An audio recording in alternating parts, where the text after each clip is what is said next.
नमस्कार, आप देख रहे हैं दिल्ली ग्लो न्यूज और मैं हूं आपके साथ सपना। चलिए रुक कर लेते हैं आज की बड़ी खबरों की ओर।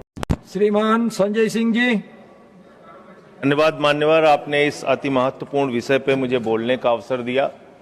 मान्यवर, भारतीय सेना देश का गौरव है।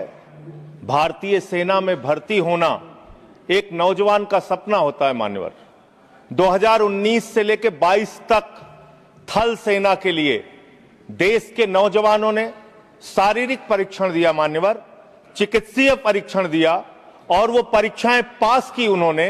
1,23,000 की संख्या उन नौजवानों की थी, मान्यवर।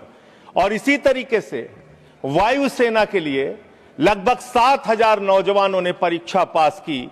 लेकिन बड़े अफसोस के साथ आपके माध्यम से इस सरकार को बताना चाहता हूं कि आज वो नौजवान अवसाद में है, निराशा में है, पीड़ा में है, दुख में है कि उनको आज तक सेना में भर्ती का अंतिम जो भर्ती के लिए उनको चिट्ठी मिलनी चाहिए, उस चिट्ठी की प्रतीक्षा कर रहे हैं।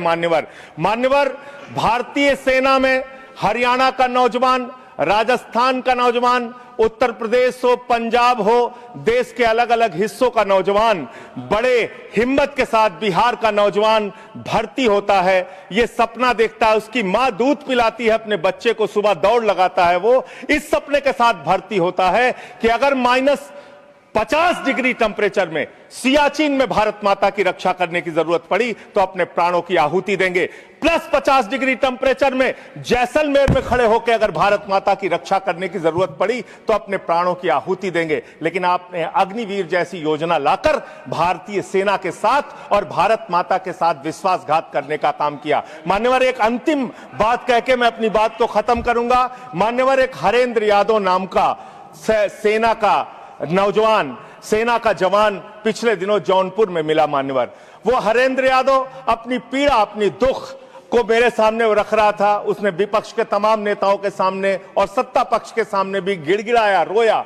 उसकी एक ही विनती थी कि सेना का जवान बना है हाथ में बंदूक लेने के लिए, सेना का जवान बना है भारत की रक्षा करने के लिए, लेकिन उस जवान से अधिकारियों के ट्रे उठवाए जाते हैं, सेवादारी करवाई जाती है। सेना में यह सेवादारी की प्रथा बंद होनी चाहिए। हमारे जवानों का सम्मान बरकरार रहना चाहिए। हमारा जवान देश की रक्षा के लिए है, भारत माता की रक्षा के लिए है, किसी अधिकारी का ट्रे उठाने के लिए नहीं है, हाथ में बंदूक उठाने के लिए है, दुश्मनों से लड़ने के लिए है। यह मैं हरेंद्र यादव की पीड़ा भी आपके माध्यम से सरकार तक पहुंचाना चाहता हूं और निवेदन करना चाहता हूं मान्यवर कि जिस भर्ती पर आपने रोक लगाई है सारी परीक्षा पूर्ण करने के बावजूद, उनको ज्वाइनिंग का लेटर दीजिए। उन नौजवानों को कम से कम जिनकी सारी परीक्षाएं आपने पूरी कर ली है, उन नौजवानों की भर्ती कीजिए। बहुत बहुत धन्यवाद।